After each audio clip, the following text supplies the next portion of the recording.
Japanese Prime Minister Shinzo Abe declares victory in Japan's upper house election, but comes up empty-handed on what he really wanted, a mandate to revise Japan's pacifist post-war constitution. As trade tensions simmer between South Korea and Japan over Tokyo's trade curbs, could John Bolton be the man to sort it out? That's up for debate, but he's travelling to both countries this week. He arrives in Seoul on Tuesday. Plus, police launch tear gas and fire rubber bullets as protests turn ugly in Hong Kong, lasting for 7 straight weeks. The protests are entering unprecedented territory. So we start this morning with that big election in Japan, and the results of Sunday's upper house elections are being dubbed by some as a half win for Japanese Prime Minister Shinzo Abe. Abe and his ruling coalition fell short of the 2/3 majority needed to propose constitutional revisions, despite comfortably winning a solid majority of the seats. It means Abe, who wants to really overhaul Japan's pacifist constitution that was drawn up after World War II, will need to win over other parties to secure the support he needs, and that might not be an easy task. Kan Hyung-woo starts us off. Japanese Prime Minister Shinzo Abe's ruling Liberal Democratic Party and his allied political forces won a strong majority in Sunday's upper house election, but fell short of a 2/3 supermajority required to push ahead with amending Japan's post-war pacifist constitution. With a total of 124 seats up for grabs, the pro-amendment camp needed to win at least 85 seats to get a 2/3 majority in the House of Councillors. According to local newspaper Asahi Shimbun, the pro-revision parties claimed 81 seats. Despite his long-held hope of constitutional reform slipping through his fingers, Abe pointed to voters siding with political stability. Stability or chaos, this is what I have been appealing to the public about. The results show that the public made a judgment for us to make advancements on policies under a stable political base and to proceed on diplomacy to protect the state's interests. I want to meet these expectations. Having pledged to stipulate the role of the self-defense forces in the constitution, Abe has set his sights on doing so in a revised constitution in 2020. But with the pro-amendment camp failing to secure the 2/3 majority, Abe faces a tough task of convincing opposition parties if he wants to ensure Japan's self-defense forces in the constitution. Japan's current constitution does not allow the country to develop its military or wage war. Taking office in December 2012, Abe is on course to become Japan's longest-serving prime minister if he stays in position until November. According to Japanese broadcaster NHK, the voter turnout for Sunday's election was estimated at below 50%, a low not seen an upper house poll since 1995. Kan Hyung-woo, Arirang News. Now, Japanese Prime Minister Shinzo Abe has urged South Korea to respond to the issue of wartime forced labor. Speaking on Japan's Asahi TV on Sunday, Abe said constructive discussion can only be held when Seoul brings a response. He also stressed the two neighbors signed an agreement in December 2015 to promote cooperation, adding he's disappointed to see Seoul breaking the spirit of that deal.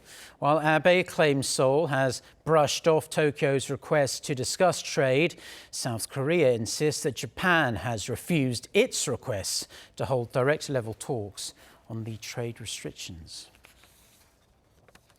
South Korea will continue to try and persuade the international community to press Japan to withdraw its export curbs on high-tech materials to Seoul. This comes as the WTO's General Council prepares to discuss the trade dispute in Geneva. This issue was brought by the South Korean government. Our Lee Seung-jae with the details. Citing issues over South Korea's export controls, Japan announced this month that it was curbing exports of high-tech materials to South Korea for the production of semiconductor and display panels. Tokyo also revealed plans to remove Seoul from a whitelist of 27 countries that receive preferential trade treatment with Japan, calling it nothing more than economic retaliation for a separate historical issue. Seoul is pressuring the international community to press Tokyo to withdraw its export restrictions when the WTO's General Council holds a meeting on the two countries' trade dispute on Tuesday and Wednesday at Seoul's request. While the General Council is the WTO's highest decision-making body in Geneva, it's not the body to settle trade disputes. However, Seoul is looking to inform other members of Tokyo's unfair measures before taking the issue to the WTO's dispute settlement body. In its complaint, Seoul is likely to refer to articles of the WTO's General Agreement on Tariffs and Trade. Article 1 of the agreement states that a country must offer the same terms to the whole world and not just one country, while Article 11 prohibits quantitative restrictions on the import or export of any products among member nations. Leading the delegations at the WTO are South Korea's ambassador to Geneva, Baek Ji-ah, and Shingo Yamagami, the Director General of Tokyo's Foreign Ministry's Economic Affairs Bureau. Along with the WTO meeting, South Korea's Ministry of Trade, Industry and Energy plans to deliver an opinion to the Japanese government this week to press it to withdraw its export curbs. Lee Seung-jae, Arirang News. Now, President Trump's top security advisor is visiting South Korea for a two-day trip that begins on Tuesday, as John Bolton is also visiting Japan. Many expect he could help, try at least, to alleviate the escalating trade tensions between the two neighbours here in Asia. Kim Hyo-sun reports. U.S. National Security Advisor John Bolton has left for South Korea and Japan amid increasing trade tensions between two neighbors over wartime forced labor. The spokesperson for the White House National Security Council tweeted Saturday that Bolton departed for Seoul and Tokyo to continue conversations with critical allies and friends. Bolton tweeted the next day that he met with Senator Sullivan to discuss major national security issues as well as his stops in Seoul and Tokyo. Dan Sullivan is a member of the U.S. Senate Foreign Relations Committee. South Korea's President Blue House confirmed Bolton will be in Seoul on Tuesday and Wednesday. He is expected to meet his South Korean counterpart Chung Eui-yong, as well as Foreign Minister Kang Kyung-hwa and Defense Minister Chung Kyung-do. Analysts forecast Bolton could be coming to Northeast Asia with a message for President Trump, as the U.S. president has said he's willing to help if needed. So maybe if they would both want me to, I'll be. It's like a full-time job, getting involved between Japan and South Korea. But I like both leaders. I like President Moon, and you know how I feel about Prime Minister Abe. He's a very special guy, also. So if they need me, I'm there. During his trip to Seoul, Bolton may also seek support for protecting the Strait of Hormuz from Iranian attacks, as well as issues regarding the denuclearization of the Korean Peninsula. It remains to be seen whether Bolton could alleviate Seoul-Tokyo tensions or revive trilateral high-level talks among Seoul, Washington, and Tokyo. Kim Hyo-sun, Arirang News. Japan is expected to remove South Korea from its so-called white list of countries with minimum trade restrictions. The restriction list will expand from just 3 to over 1,100 items, threatening not only South Korea's exports, but also global economic growth. Kim Da-mi reports. South Korea's bread-and-butter semiconductor exports will be the first domino to fall, and it could be followed by many others if Japan widens its export curbs. Future growth in the country's semiconductor industry will be seriously compromised as key components and materials needed for research and development can no longer be sourced from Japan.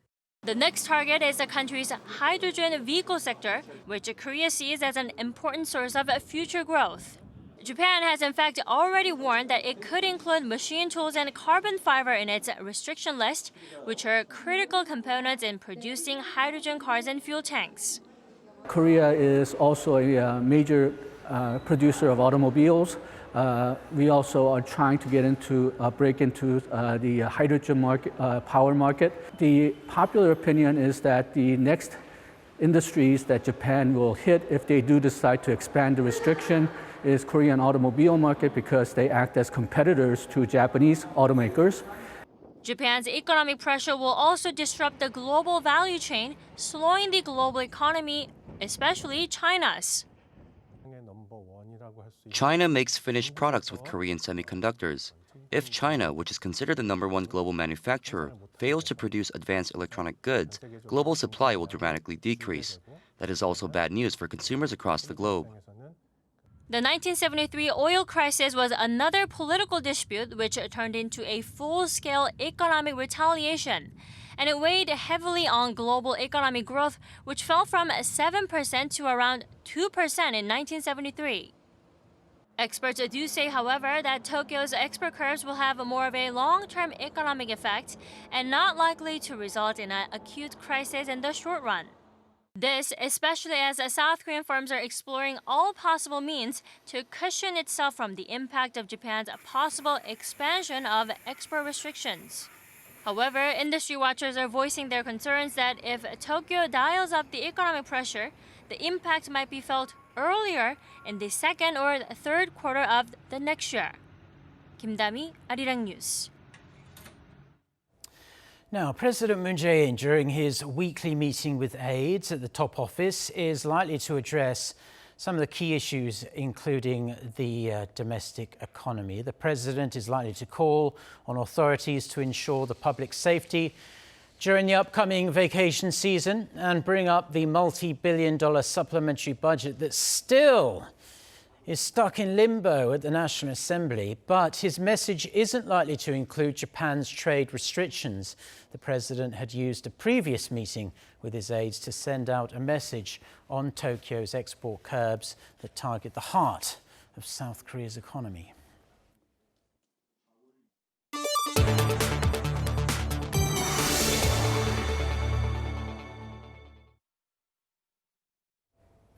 Britain is figuring out how best to respond to Iran's seizure last Friday of a British-flagged oil tanker. For more on this and other news from around the world, let's turn to our Hong Yu.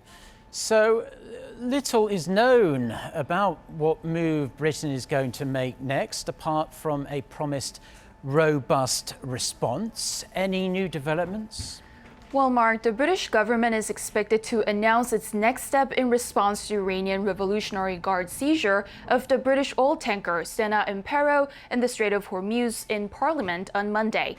Defense Minister Tobias Ellwood said the UK will be speaking with international allies to see what can actually be done. He added their priority is to make sure they come up with a solution and ensure the safety for other British-flagged ships operating in the Strait of Hormuz. Meanwhile, an audio recording was released on Sunday by the maritime security risk firm Riot Global. An Iranian patrol boat is heard instructing the British tanker to change its course for a security inspection. Then, a British naval officer from the British warship in the Gulf, the HMS Montrose, is heard reiterating to the Iranian patrol boats that they are violating international law by unlawfully attempting to board the tanker. But the British warship was too far away to prevent the seizure. Iranian officials have praised IRGC for their apparent retaliatory move on the British oil tanker for the British seizure of an Iranian oil tanker off Gibraltar 2 weeks earlier. For the 7th consecutive weekend, protesters in Hong Kong gathered on Sunday to demand an independent investigation into excessive police force used during previous demonstrations against a controversial extradition bill. They also demanded the release of protesters who were arrested during previous protests. Protesters marched toward the liaison office, which represents China's Communist Party-led central government within the city. They threw eggs and splattered black ink on China's national emblem in front of the liaison office. Police responded by using tear gas to disperse the crowd. According to organizers, 430,000 people participated in Sunday's march. A massive heatwave affected the central and eastern United States over the weekend, with Washington seeing the mercury hitting 41 degrees Celsius. The U.S. Weather Service is urging residents to seek refuge at cooling centers set up in locations ranging from libraries to shopping malls. Some outdoors activities, including the New York City Triathlon, were canceled due to the intense heat. Some relief is in the forecast, however, as a cold front from the north will begin moving south by Sunday evening local time.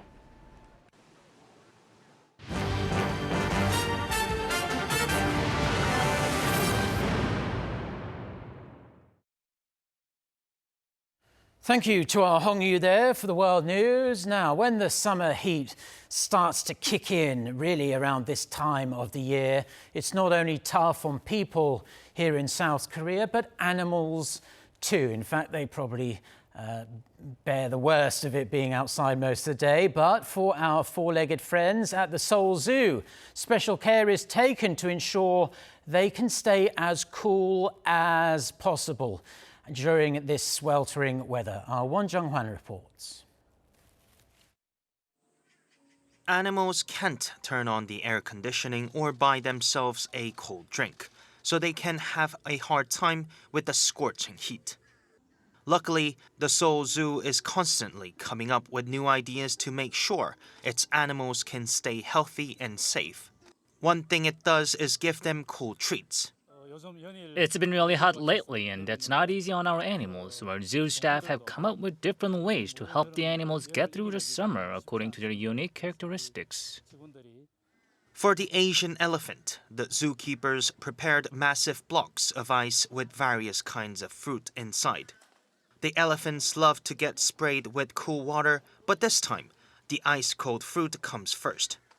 This 3-year-old called Himangi is also loving the special treatment, trying to smash open his watermelon just like his parents do.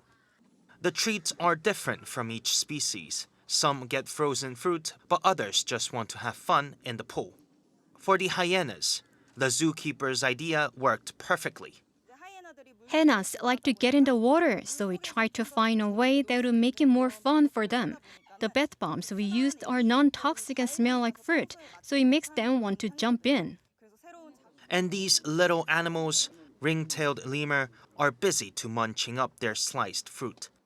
And when fruit is out of reach, their elastic arms and legs come in handy, or they'll just hang upside down and pull up the string. The zoo is also home to some animals that are quite sensitive to heat and are often unwilling to leave their shaded cages. Here too, one thing is sure to work. When the animals are tired from the scorching heat, there's only one way to get them to leave their cages, by seducing them with their favorite food coated with ice. Bears often get fresh fruit and frozen meat to cool them down, making sure they're healthy all summer. The zoo is located in heart of Seoul Grand Park in Gwacheon City, and it's home to more than 2,000 animals. Visitors will be glad to know that even in the extreme heat, each of the animals is taken good care of. Won Jung-hwan, Arirang News. Now, it was a huge day for fans at the Gwangju 2019 World Aquatics Championships on Sunday. The first world record of the championships was broken by Britain's Adam Peaty in the men's 100-metre breaststroke, beating his own previous world-beating time. Flirting with a new world record in the heats, Peaty shattered his own world record with a time of 56.88 seconds during the semi-finals of the event. Now, the final, that takes place later on this Monday. Fans could be in for a treat if the British swimmer wins his third straight world title and sets another world record in the process.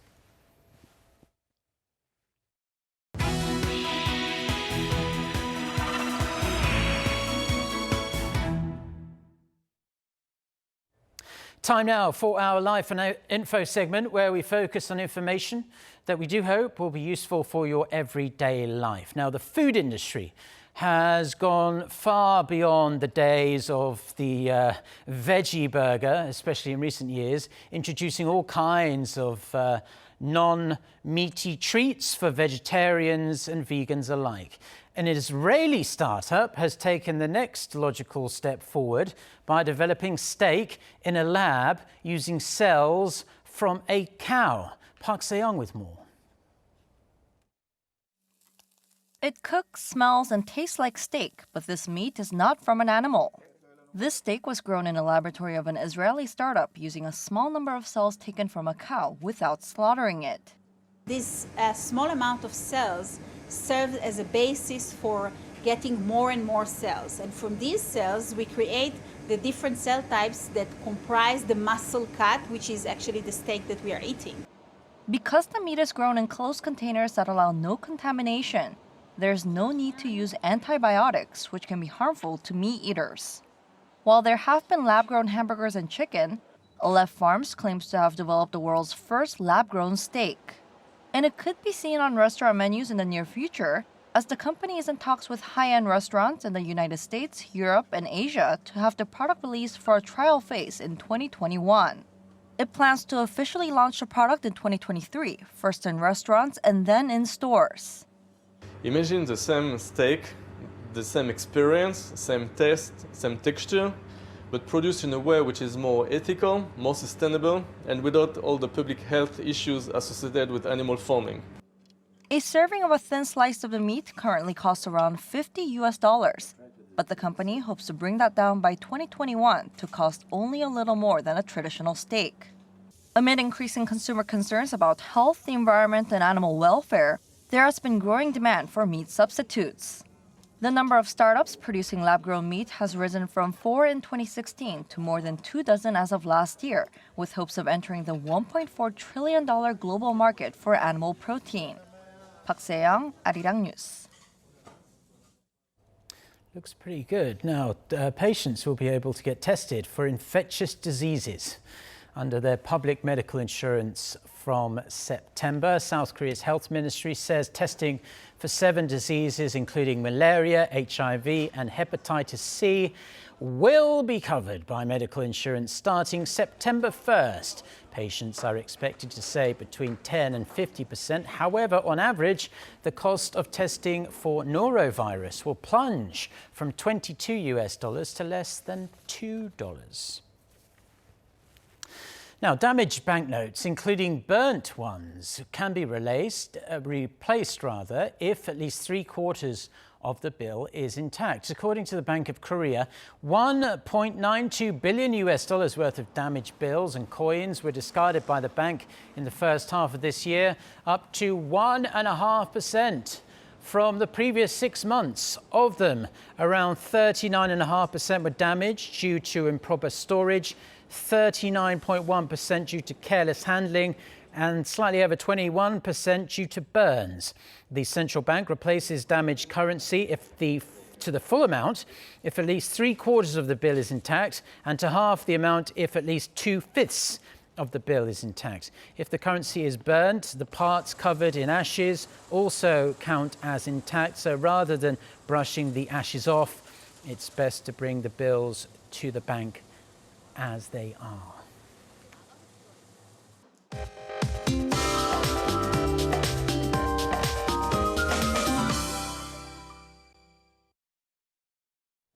Good morning. A heavy rain warning has been lifted on Jeju, but those of you on Jeju or in other southern parts of the country will still need an umbrella, as southern parts of the country will see showers in the afternoon. Meanwhile, the heat will get more intense. Not to mention today is Jungbok, the middle of the hottest part of summer in Korea. And living up to the term, a heat wave advisory is in place for much of the peninsula. And daily highs will be ranging from 29 to 34 degrees Celsius this afternoon. Now, one popular dish to eat on Jungbok is samgyetang, a soup made with chicken and ginseng to help you cope with the heat. And many of us will feel uncomfortable in the afternoon. High humidity will be no help. So be sure to drink plenty of water and try to avoid unnecessary outdoor activities during the day. A monsoonal front will bring showers to central regions in the middle of this week, bringing relief from these scorching temperatures. That's Korea for you, and here's the international weather for viewers around the world.